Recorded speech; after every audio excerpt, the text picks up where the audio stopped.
Mfuko wa huduma za afya ndio kila kitu kunako maisha. Wewe tauka umwa sana neza usiku kama huna 100 mfukoni, basi kuna kadi yako ukaiveleka tu kunako hospitali, kuna kukua huduma tena, kuna pepewa haswa, kuna kukua mahaba, kuna kukua huduma. ZHSF yangu yako hesani yetu sote. Waandishi wa habari na wasanii wameombwa kutumia nafasi zao ikiwemo mitandao ya kijamii kuishajihisha jamii kujisajili na kuchangia vizuri katika mfuko wa huduma za afya Zanzibar ZHSF. Mlekwa Mtumwa Omar ni afisa uhusiano mfuko huo. Ametoa ombi hilo mara baada ya semina siku moja ya kuwajengea uwezo na uelewa waandishi wa habari na wasanii, hafla iliyofanyika katika ukumbi wa studio za ZBC Radio Raha Leo mjini Unguja. ZHSF imefanya mkutano kwa hawa watu mashuhuri, lengo hasa kwa ajili ya kuleta hamasa pamoja na kutangaza mfuko. Hatukuwaita bure kwamba kuja na kuondoka, isipokuwa tunahitaji kwamba ule ujumbe uliokusudiwa na ZHSF kuweza kufikia katika jamii na kuweza kuwasilishwa kwa njia rahisi, kwa sababu tunaamini hawa ni watu ambao wana ushawishi katika jamii. Hivyo basi lengo la kuanzishwa kwa mfuko litafika kwa haraka na jamii itapata kuhamasika zaidi. Kuhusu huduma bora kwa wananchi, Mlekwa amesema wameanzisha zoezi la ufuatiliaji ili wanachama na wananchi kwa jumla ili waweze kupata huduma bora kama lengo la mfuko lilivyokusudiwa. Tuna mkakati mzuri ambao tumeanzisha kuhakikisha kwamba wanachama wetu wa ZHSF wanapata huduma vizuri. Tuna wale maafisa desi katika vituo ambavyo vilivyosajiliwa na ZHSF.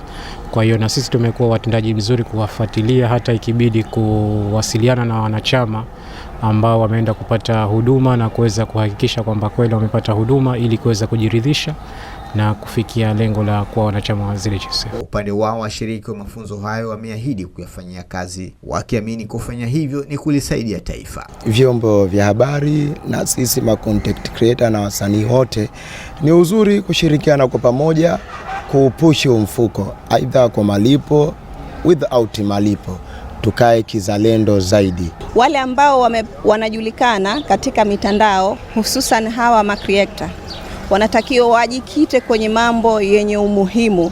Kama hili nalo pia lina umuhimu, na kwa vile wanajulikana na watu wengi, basi itakuwa ni fursa ya watu wengi kujua kama kuna huduma hii. Aidha, wamewataka hususan vijana kuacha kutumia mitandao ya kijamii kama burudani na wajisikie fahari kutumika katika mambo ya kijamii na kitaifa. Kwanza kama msanii, kikubwa unachotakiwa ukitambue kwamba unapokuwa msanii unaangaliwa na watu wengi, una washabiki wengi, na watu wote wanategemea kupata vitu vingi kutoka kwako. Ni vitu gani ambavyo unaviandaa? Ni vitu ambavyo vinaleta maendeleo kwa jamii, vinaleta maendeleo kwa nchi nzima, pamoja na kuhamasisha mambo mazuri ikiwemo amani mfano katika nchi yetu.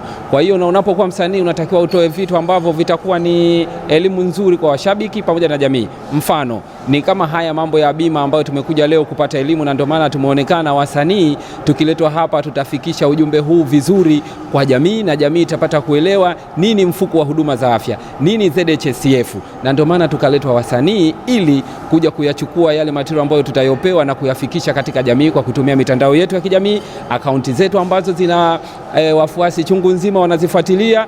Na isitoshe kwamba wasanii tunatakiwa tujielewe, vitu kama hivi ndivyo tunavyotakiwa tuvifikishe kwa jamii ambavyo vitakuwa vina maendeleo kwa wananchi na nchi yetu kwa ujumla. Hafla hiyo fupi iliwahusisha wasanii wa fani mbalimbali, ilitoa nafasi kwa washiriki kuuliza na kutoa michango yao kwa lengo la kupata uelewa zaidi juu ya huduma hiyo. Mfuko wa huduma za afya kwa wote Zanzibar umeanzishwa mwaka 2023 kwa lengo la upatikanaji wa huduma bora kwa wote za uhakika na endelevu kwa wananchi na wakazi wote wa Zanzibar. Kiasi cha wanachama 978,000 tayari wamekwisha sajiliwa hadi sasa.